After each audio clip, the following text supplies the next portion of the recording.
This is the final take of my sleep deprivation speech. Probably could have turned it in before this one, but I wanted to see if I could just get it a little bit better. Just a little bit. I'll be starting the speech at I'll be starting the speech at 1 minute just to have it properly. So the video is going to be 10 minutes long. Just because last time I started it at 30 seconds and then I ended up cutting it a little bit short just because I wasn't keeping track of time properly.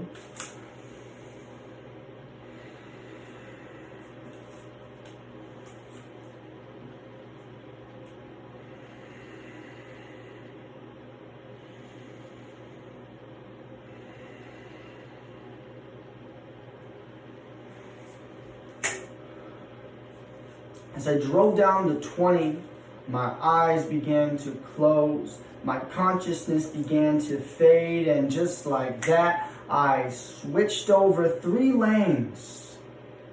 Luckily, there were no cars nearby, but my story is unique in the sense that while driving sleep deprived, I luckily did not die.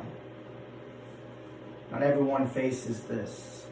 The Strong Beginning website tells the story of C, the youngest daughter of 5, a wife and a mother of 2 who faced the troubles of sleep deprivation, and as she drove, she crashed into a pole. While luckily she survived, most don't. What I'm going to show to you today is that sleep is the single most important thing that you can do in a day, and sleep deprivation is the worst thing that you can do for the overall quality of your life. To understand sleep, we must understand the 2 aspects of sleep. There is REM sleep and there is non-REM sleep.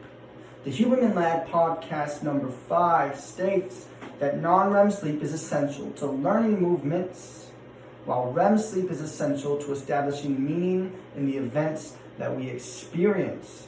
So, if you're trying to learn how to dance, you need that non-REM sleep. But if you're trying to learn something new, you need REM sleep. Now, the April 2020 Annual of Neuroscience Journal has a tool called the NAP. Now, this improves alertness following PSD, partial sleep deprivation. It should be about 10 minutes and is effective to curb sleep deprivation. Now notice that I did not say coffee. The need to sleep properly can be seen when we take a look at answer rates following sleep deprivation. The 2021 Plus Publication Library of Science Journal found that the predicted correct answer rate was 52.3% for an all-nighter and 77.1% for a student who slept 8 hours. That is because during REM sleep, the process of learning happens, not while you're awake, but while you sleep. So if you stay up all night to cram a test, you're doing yourself no good. The April Revisita Mexicana de Neurociencia Journal found that chronic sleep deprivation causes an alteration in selective attention, working memory, processing speed, and inhibition.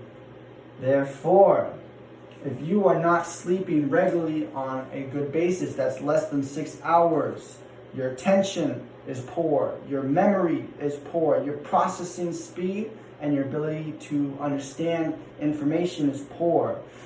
The December 2019 Plus One Journal found that just 1 total night of sleep deprivation impaired descending pain pathways, facilitated spinal excitability, and sensitized peripheral pathways to cold and pressure pain. I remember when I had strep throat for about 100 days, I was facing chronic pain, and the pain only got worse because as I became more and more sleep deprived, my ability to take pain worsened. Okay, this is in relation to your central nervous system. As you sleep, your central nervous system is being repaired. So when you don't sleep, your central nervous system is weakening. The central nervous system is in relation to your attention speed, your working memory, and everything mentioned before. So what I need you to do is begin to visualize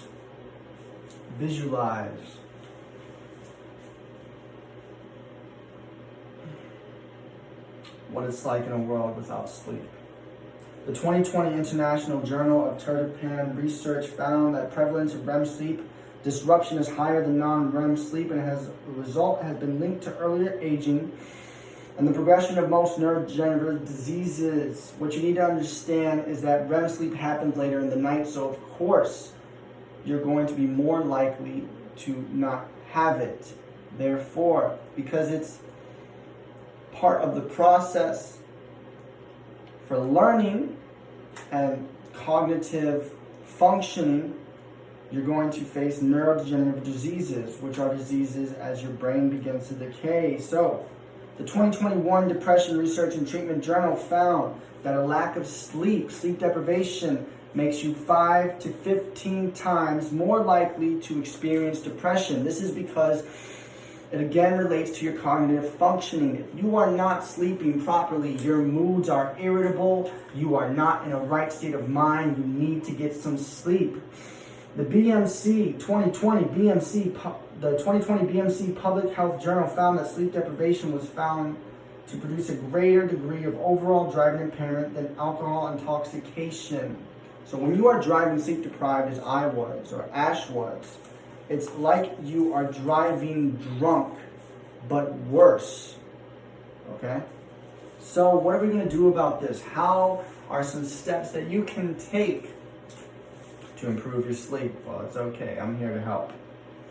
The Jan 2020 European Journal of Neuroscience states that the master clock located in the hypothalamic suprachiasmatic nuclei, the SCN, is entrained to the external light-dark cycle by photic signals transmitted via the retinal hypothalamic tract and coordinates timing of peripheral clocks distributed throughout the body.